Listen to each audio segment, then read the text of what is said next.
गोवर्धन जी की कहानी। दिवाली के अगले दिन गोवर्धन पूजा की जाती है। लोग इसे अन्नकूट के नाम से भी जानते हैं। इस त्यौहार का भारतीय लोक जीवन में बहुत महत्व है। इस पर्व में प्रकृति के साथ मानव का सीधा संबंध दिखाई देता है। इस पर्व की अपनी मान्यता और लोक कथा है।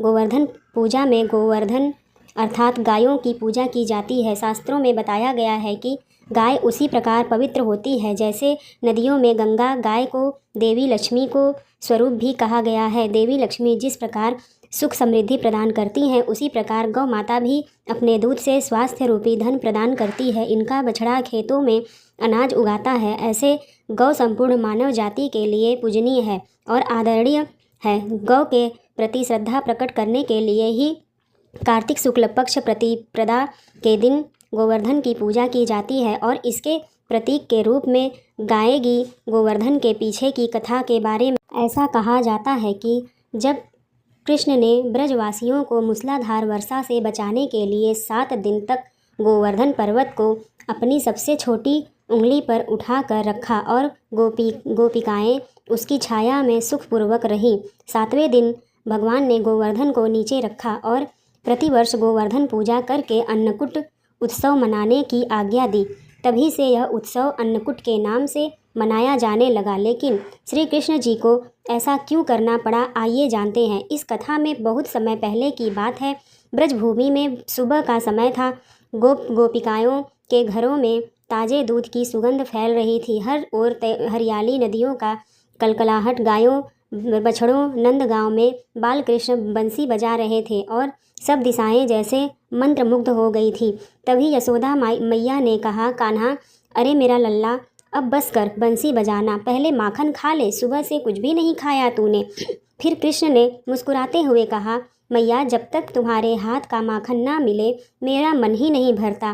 कान्हा की बातें सुनकर मैया यशोदा ने, अरे शरारती बालक, कल ही तो सब माखन चुरा लिया था तूने और गोपियों के घरों में बांट दिया। मैया, सबको प्रसाद बांटा था मैंने, माखन तो गोवर्धन पर्वत का ही वरदान है। यशोदा ने माथे पर हाथ रखा। उसी समय गांव के बाहर सभा लगी हुई थी। नंद बाबा, ब्रजवासी और गोप सब मिलकर इंद्रदेव की पूजा की तैयारी कर रहे थे। उनके सामने दूध, दही, घी और तरह तरह के पकवान सजे हुए थे। यह सब देख श्री कृष्ण ने उनसे सवाल किया कि वो ये सब क्या कर रहे हैं। इस पर नंद बाबा बोले, कृष्ण, आज हम सब इंद्रदेव की पूजा करेंगे। वही वर्षा करते हैं जिनसे हमारी खेती और गौ माता का पालन होता है। कृष्ण ने धीरे से पूछा कि बाबा, यह इंद्रदेव ही वर्षा करते हैं क्या? धरती, पेड़, नदियाँ और यह गोवर्धन पर्वत नहीं देते हमें जीवन? उनकी बात सुनकर नंद बाबा बोले, लल्ला, तू अभी छोटा है, यह देवताओं की बात है। हम बस इंद्र की पूजा करते हैं ताकि वो क्रोधित ना हो। कृष्ण ने गंभीर स्वर में कहा, पर बाबा, सोचो तो सही, यह पर्वत, यह गोवर्धन हमें अन्न, जल, छाया, लकड़ी सब देता है। गाय यहाँ चढ़ती है, ब्रजवासी यहाँ के फल खाते हैं। असली पूजनीय तो यही है। कृष्ण की बात सुनकर सभी ब्रजवासी एक दूसरे की ओर देखने लगते हैं। सभी को लगा, बालक कृष्ण की बात में तो सच्चाई है। तब कृष्ण ने सबके सामने कहा कि हम इंद्र की जगह इस गोवर्धन पर्वत की पूजा करेंगे, यही हमारा पालनहार है। लेकिन फिर राधा ने कहा, कान्हा, क्या इंद्रदेव नाराज ना होंगे?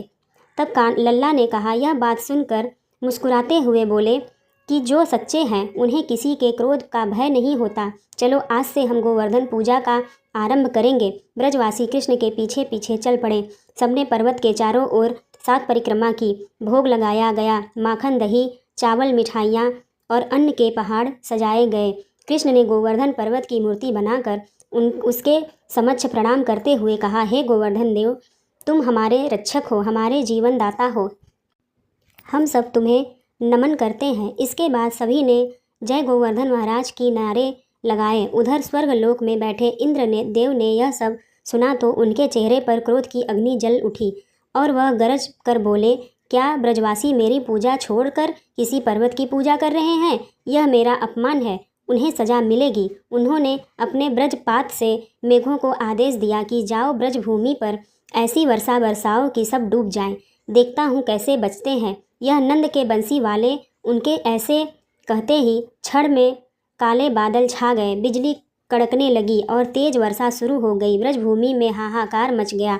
गाय कांपने लगी, बच्चे रोने लगे और गांव के लोग अपने घरों में पानी भरते देख भयभीत हो उठे। यशोदा मैया घबरा कर बोली, कान्हा, ये कैसी भयंकर वर्षा हो रही है। तब नंद बाबा ने कहा कि लगता है इंद्रदेव नाराज हो गए हैं, अब क्या करेंगे हम लोग। कृष्ण ने शांत भाव से कहा कि आप सब चिंता मत करो, ब्रजवासियों को कुछ नहीं होगा। इसके बाद कृष्ण सबको लेकर गोवर्धन के पास गए और कहने लगे कि देखो, यही हमारा रक्षक है, अब यही हमें आश्रय देगा। फिर कृष्ण ने अपने उन नन्हे हाथ से पर्वत की जड़ में स्पर्श किया और देखते ही देखते पूरे गोवर्धन पर्वत को अपनी छोटी उंगली पर उठा लिया। सभी ब्रजवासी आश्चर्य से भर गए। गोप कहने लगे, अरे हमारे लल्ला ने तो पूरा पर्वत उठा लिया। किसी की समझ में कुछ नहीं आ रहा था कि यह कैसे संभव है। तब कृष्ण ने मुस्कुरा कर कहा, जब मन सच्चा हो तो पर्वत भी झुक जाते हैं। और फिर सभी लोग, गाय, बच्चे, बछड़े और पर्वत के नीचे सब आकर के खड़े हो गए। वर्षा चलती रहती है पर कोई भीग नहीं सका और इसी तरह लगातार 7 दिनों तक वर्षा होती रही। वहीं इंद्रदेव ने सोचा कि अब तो सब डूब गए होंगे, सब मर गए होंगे, पर जब देव लोग ने बताया कि ब्रजवासी सुरक्षित है और बालक कृष्ण अपनी उंगली पर पर्वत थामे हैं तो इंद्र चकित रह गए। वे तुरंत अपने हाथ जोड़कर स्वर्ग से उतरे और कृष्ण जी से समझ आकर कहने लगे कि हे प्रभु, मैं आपको नहीं पहचान पाया, आप तो स्वयं नारायण हैं जिन्होंने पृथ्वी पर बालक रूप में अवतार लिया है, मुझे क्षमा करें। इसके पश्चात कृष्ण ने पर्वत नीचे रख दिया और बोले, इंद्र क्रोध अंधा कर देता है, देवता का कर्तव्य है प्रजा की रक्षा करना, ना कि विनाश करना। याद रखो, शक्ति तब तक पवित्र है जब तक उसमें विनम्रता है। इंद्र ने सिर झुकाकर किया प्रणाम। अगले दिन ब्रजवासियों ने पर्वत के नीचे भव्य उत्साह मनाया। हर घर में दीप जलाए गए, अन्नकूट बनाया गया। सभी गांव वालों ने निश्चय किया कि अब से हर साल इस गोवर्धन पर्वत की पूजा हम करेंगे। कृष्ण जी ने कहा कि प्रकृति और उसके वरदानों की जब हम धरती का सम्मान करेंगे तब धरती हमें आशीर्वाद देगी।